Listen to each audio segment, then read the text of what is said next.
For this time, we are going to discuss our group work based on land pollution.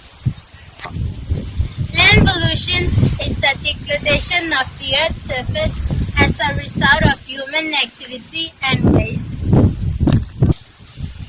Today, I'm going to introduce you an example of land pollution.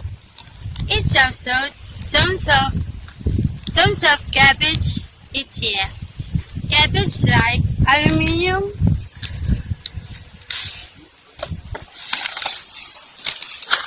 plastic,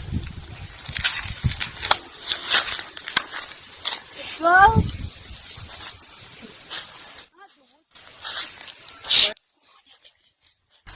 and the wood.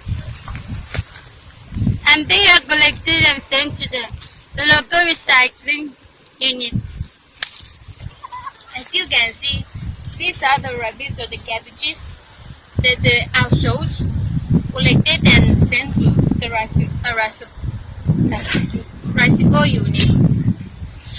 Sample number 2, construction activities. Due to urbanization, a large number of construction activities are taking place, which has resulted in huge waste articles like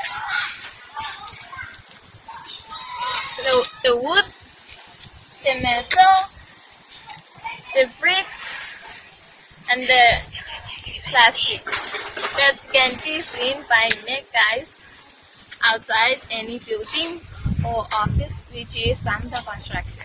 Thank you. Car pollution cause immediate and long-term effect on the environment.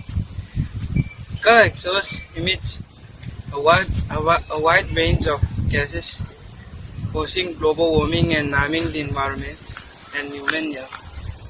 Engine noise and fuel spills also cause pollution. In conclusion, land pollution can be only controlled if with the government we also contribute to it. And our contribution requires us to use the fewer amounts of products that cause land pollution.